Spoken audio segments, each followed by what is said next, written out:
Hello everyone, myself Jyotsna Patel, teaching in LP Savani Vidya Bhavan.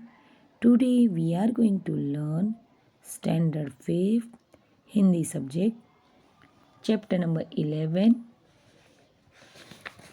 सच्चा बालक. सच्चा बालक. चैप्टर नंबर 11, सच्चा बालक.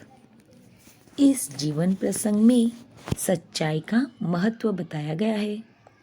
जीवन में चाहे कितनी भी मुश्किलें आए, पर जो मनुष्य अपने आदर्शों को नहीं छोड़ता है वही महान बनता है. यानी हमें आदर्श होते हैं हमारे, वह कभी छोड़नी चाहिए नहीं. यहाँ पर एक बालक की कहानी है. उसने किस प्रकार अपने सच से दूसरों को में भी बदलाव लाया, यह बताया गया है. एक समय की बात है. एक लंबा काफिला बगदाद की ओर जा रहा था. रास्ते में उस पर डाकू टूट पड़े और लूटमार करने लगे. काफिला यानी यात्रियों का समूह. काफिला यानी क्या? यात्री जो एक जगह से दूसरी जगह जाते हैं ना, उससे कहते हैं काफिला. रास्ते में उस पर डाकू टूट पड़े. डाकू यानी जो चोरी कर कर हमें मार कर जाते हैं ना, उसे कहते हैं डाकू. वह टूट पड़े और लूटमार करने लगे. यानी हमसे हमारे पास जो सामान होता है वह ले लेना. उस काफिले में एक 9 वर्ष का बालक था.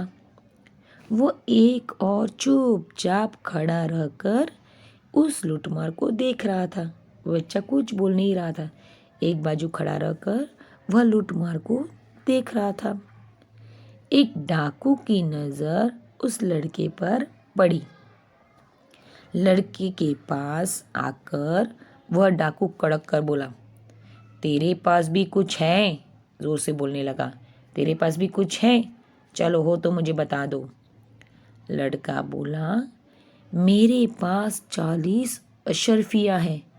मेरे पास 40 अशर्फी यानी सोने के सिक्के हैं.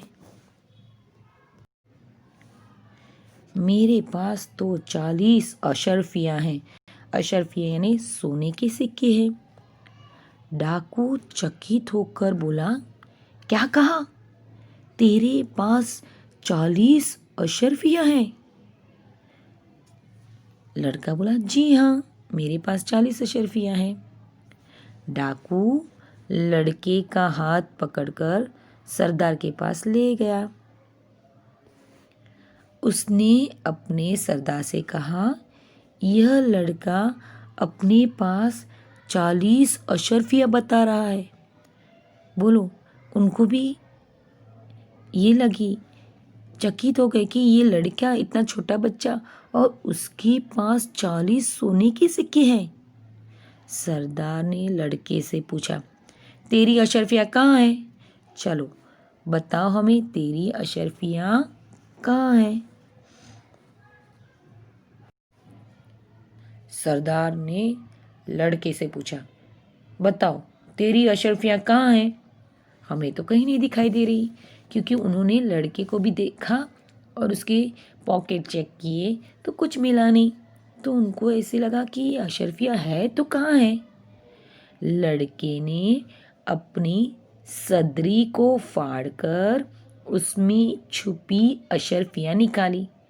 क्या किया लड़के ने? अपनी सदरी है ना, सदरी यानी जैकेट, जो जैकेट था ना, उसमें एक अंदर की तरफ से मम्मी ने एक कपड़ा रखा था, वह कहते हैं अस्तर. और उस अस्तर में उसकी माँ ने ये अशर्फियाँ सी दी थी, सिलाई कर दी थी, यानी किसी को नहीं दिखे. उसने अपनी सदरी के अस्तर में से अशर्फियाँ निकाली. उन्हें सरदार के सामने रखते हुए कहा, यह देखो देखो मेरी ये 40 अशर्फिया. सरदार भी आश्चर्य से उसे देखते ही रह गए. और उन्होंने कहा, लड़के, अशरफियों को इस प्रकार से रखने का उपाय तुम्हें किसने बताया था कि तुम्हें ये अशरफिया इस तरह सदरी के अस्तर में वो भी तो ये अस्तर में रखने का उपाय तुम्हें किसने बताया था? लड़का बोला, मेरी माँ ने इनको सदरी के अस्तर में सी दिया था। माँ ने क्या कहा था? सदरी के अस्तर है ना, अस्तर यानी सीले कपड़े के भीतर की तह, यानी अंदर का जो कपड़ा होता है ना, उसे कहते हैं अस्तर। तो सदरी के अस्तर में सी दिया था, जिससे किसी को पता न चले, देखने वाले को भी पता न चले। और कोई पॉकेट ढूंढते, ऐसे कोई सदरी को तो चेक नहीं करते ना, तो पता ही नहीं चलेगा। तो सदरी के अस्तर में माँ ने सी दिया था, जिससे किसी को पता न चले। तो सरदार ने कहा, तो तूने अशरफियों का पता हमें क्यों बता दिया? क्योंकि उन्होंने उसके पॉकेट चेक किए थे, लेकिन उसमें से तो कुछ नहीं मिला था। तो सरदार ने कहा, तो तूने हमें क्यों सदरी के अस्तर में छुपा हुआ इतनी सारी 40, एक नहीं, दो नहीं, तीन नहीं, चार नहीं, पूरी 40 सोने के सिक्के, उसका पता हमें क्यों बता दिया? तो लड़के ने कहा, लड़का बोला, मैं झूठ कैसे बोलता?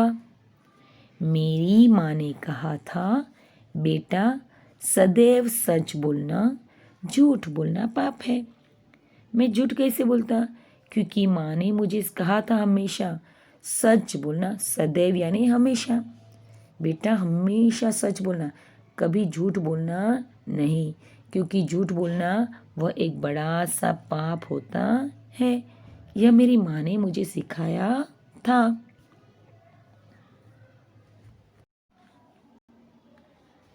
तभी सरदार ने डाकुओं से कहा, यह छोटा बच्चा अपनी माँ का इतना कहना मानता है कि ऐसे संकट में भी झूठ नहीं बोला। देखो, उसके पास बड़ा सा संकट था, वह छुपाना चाहे तो छुपा सकता था, वह अशरफियों का पता नहीं बता सकता था, फिर भी उसने ऐसे संकट में, मुसीबत में अपनी माँ यानी कौन? जननी माता का कहना माना और झूठ नहीं बोला। हम लोग बड़े होकर भी ईश्वर के बताए नेक रास्ते पर नहीं चलते और लूट मार करते रहते हैं।